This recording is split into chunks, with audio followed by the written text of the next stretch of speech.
शांति। भारत देश आध्यात्म प्रधान देश है और इसीलिए जहां आध्यात्मिकता है तो आध्यात्मिकता जीवन के अंदर अनेक रूप से प्राप्तियां कराती है। और वो प्राप्तियां क्या है जो राजयोग से हमें प्राप्त होती है कि मनुष्य जीवन में शक्तियों की कमी है और वो शक्तियां हमें प्राप्त कराती है। आज की दुनिया में मनुष्य के पास शक्ति तो है, जैसे किसी के पास धन की शक्ति है, किसी के पास शारीरिक बल है, किसी के पास वाक शक्ति है, तो किसी के पास लिखने की शक्ति है।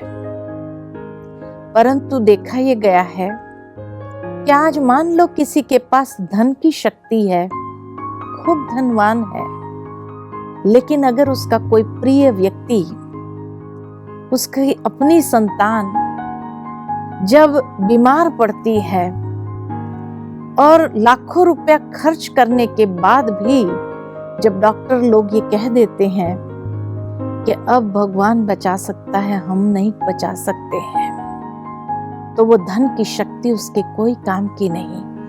ऐसा महसूस होता है कि इतना धन है किस काम का।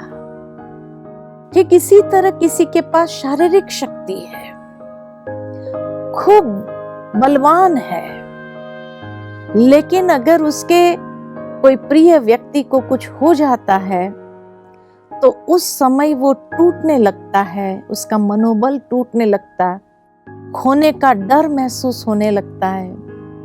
तब लगता है कि इतना शारीरिक बल किस काम का। आज किसी के पास वाक शक्ति है, लिखने की शक्ति है, लेकिन अगर बोलने में कुछ अयोग्य बोल निकल जाए, लिखने में कुछ अयोग्य लिख दिया जाए, तो उसके बाद जो परिस्थितियों का निर्माण होता है और उन परिस्थितियों में फंसता जाता है, और ऐसे फंसते हुए कभी कभी ये विशेषता, ये शक्ति उसके लिए बहुत बड़ी समस्या खड़ी कर देता है। तो दुनिया के अंदर मनुष्य के पास ये शक्ति होने के बावजूद भी उसके जीवन में मुसीबतें अनेक सामना करनी पड़ती है। लेकिन आध्यात्मिकता, राजयोग हमें कौन सी शक्ति प्राप्त कराता है? आत्मिक शक्ति। और वो आत्मिक शक्ति की आवश्यकता आज के युग में बहुत है। जिन शक्तियों का गायन भारत में होता है, नवदुर्गे का, उन्हें अष्टभुजाधारी दिखाते हैं।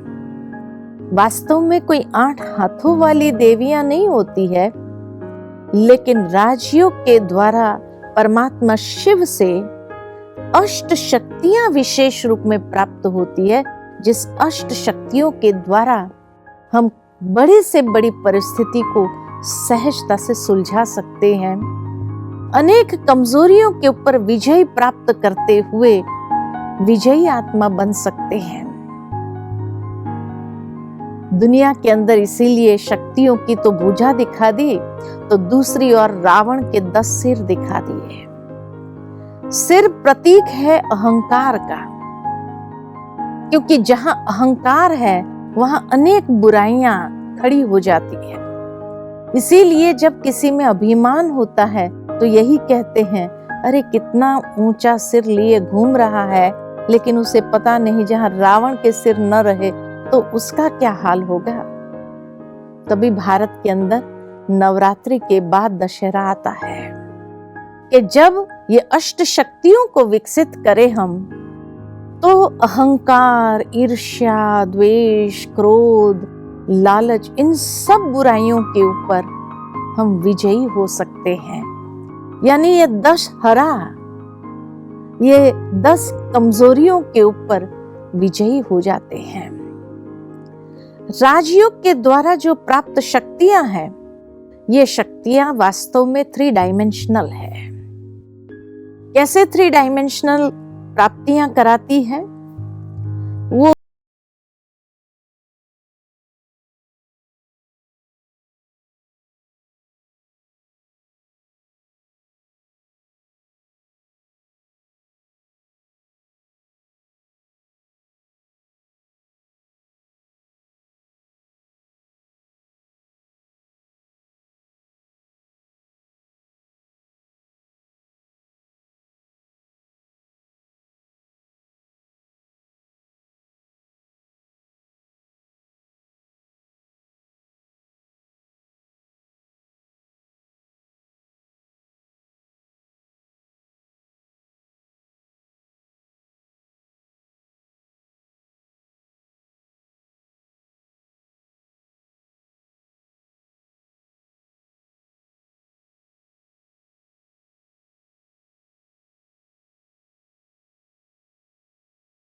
वो महानता के शिखर पर पहुंच जाता है। महात्मा बुद्ध के जीवन की बात याद आती है कि एक बार महात्मा बुद्ध एक वृक्ष के नीचे तपस्या कर रहे थे। एक व्यक्ति ने वहां आकर के खूब गालियां दी, बहुत गालियां दी। महात्मा बुद्ध के शिष्य को अंदर ही अंदर हो रहा था कि ये व्यक्ति को चुप करा दे हम। गुस्सा भी आ रहा था, लेकिन महात्मा बुद्ध वही शांत मुद्रा में बैठे थे। लास्ट में उस व्यक्ति ने महात्मा बुद्ध से कहा, आपने सुना मैंने क्या कहा? महात्मा बुद्ध मुस्कुराते हुए कहने लगे कि भाई, तुमने जो कुछ भी दिया मेरे काम की तो एक भी चीज नहीं थी, तो मैंने उसको स्वीकार ही नहीं किया है। मुझे तो तुम पर दया आ रही है, प्रेम जागृत हो रहा है और मैंने तुम्हें क्षमा कर दिया। जब ये प्रेम और क्षमा का गुण था, उसी के कारण महात्मा बुद्ध को क्रोध नहीं आया और सहन शक्ति इतनी बढ़ गई। दुनिया के अंदर देखते हैं कि वृक्ष, जिस वृक्ष के ऊपर फल लदे होते हैं ना, वो झुका होता है, वो छांव देता है, फल की प्राप्ति कराता है। बच्चे आते हैं, उस वृक्ष को पत्थर मारते हैं, लेकिन पत्थरों को सहन करके भी वह वृक्ष फल ही देता है। वहां तक कि जो लकड़हारा आता है, उस वृक्ष पर से डालियां काटने के लिए, उसके पहले वो लकड़हारा भी उसी वृक्ष के छांव में बैठ करके आराम करता है, फिर काटता है। सहन शक्ति उसको कहा जाता है। इतनी महान शक्ति है कि जो उसको काटने वाला है उसको भी पहले सुख का अनुभव कराता है। तो इसीलिए ये सहन शक्ति बहुत महान है, व्यक्ति को महानता के शिखर पर पहुंचा देती है। दुनिया में आप देख लो, जितने भी महान व्यक्ति हो गए, सब इसी शक्ति के माध्यम से तो महान हो गए, और तभी वो संसार के हर व्यक्ति को क्षमा करते ही गए, उन्हें कभी गुस्सा नहीं आया। लेकिन ये सहन शक्ति के साथ साथ दूसरी शक्ति, समाने की शक्ति भी बहुत आवश्यक है। कई बार क्या होता है कि व्यक्ति सहन तो कर लेता है, ये तो उसकी महानता है, लेकिन समा नहीं पाता है। जाकर किसी और के सामने अपने जो अंदर चल रहा है उसका वर्णन कर लेता है। उदाहरण के तौर पर मान लो कि एक घर में एक सास और बहू है। सास ने कुछ कहा, बहू ने सहन कर लिया, जवाब नहीं दिया, बहुत अच्छी बात, ये उसकी महानता थी। लेकिन वो सारी बात अपने में समा नहीं पाई, और इसलिए पड़ोस में या तीसरे घर में जाकर के, जहां उसका आने जाना का रिश्ता था, संबंध था, वहां जाकर के जब चेहरा उतरा हुआ देखते हैं तो वो सामने वालों ने पूछा कि भाई क्या हुआ, क्यों आज चेहरा ऐसा है? तो अपने में समा नहीं पाई और वो सारी बातें उसने कह दी। अपना मन तो हल्का कर लिया, लेकिन जब घर आती है और मान लो कि किसी कारणवश बाजार जाती है या कहीं बाहर गई, तो वो संबंधी तीसरे घर पर जो रह रहे थे वो आते हैं और उसकी सास को कुछ सलाह देने लगते हैं कि भाई आजकल का जमाना है, हमें कुछ बोलना नहीं चाहिए, ये नहीं करना चाहिए, सलाह देने लगते हैं। तब वो सास पूछती है, आपको कैसे पता चला? हमारे घर में तो सब ठीक है। तब वो पड़ोसी कहते हैं कि नहीं, आपके घर से बहू आई थी, उसका मन भरा हुआ था, वो आकर के कुछ मन अपना हल्का करके गई, तो इसीलिए हमें लगा कि भाई आपके घर में ऐसी कोई बात न हो, यही चाहते हैं हम, सुख शांति बनी रहे। अब आप सोचो कि जैसे ही वो पड़ोसी जाएंगे, बहू अगर बाजार से आई, अब सास का स्वरूप कैसा होगा? और इसीलिए फिर से आग में घी का कार्य करता है और वो आग भड़क उठती है। तो सहन कर लिया, ये महानता थी, लेकिन क्योंकि अपने में समा नहीं सके, इसलिए फिर से वो बहुत बड़ा स्वरूप ले लेती है। और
है, लेकिन तीनों का दाम अलग अलग है।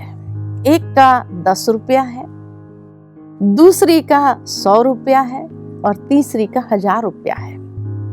राजा को बड़ा आश्चर्य लगा कि दिखने में तो एक जैसी है, फिर ये दाम अलग अलग क्यों है? तो कहा ये 10 रुपये वाली जो गुड़िया है उसके एक कान में छेद है और अगर वहां से तार डालो तो दूसरे कान से निकल जाता है, उसका सबसे कम कीमत है। संसार में कुछ मनुष्य ऐसे हैं, एक कान से सुना दूसरे कान से निकाल दिया, कम दाम वाली है। दूसरी जो गुड़िया है उसके कान से छेद है और मुख से वो तार निकलता है।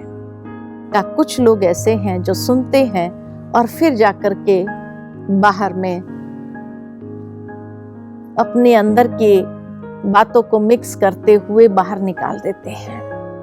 वो 100 रुपए की है, कभी अच्छी बातें निकालती, कभी बुरी बातें भी निकाल देती है। और तीसरी जो गुड़िया है उसके कान से बात तार डालो तो अंदर ही चला जाता, वो बाहर निकलता नहीं है। ये सबसे महंगी है, 1000 रुपए की है।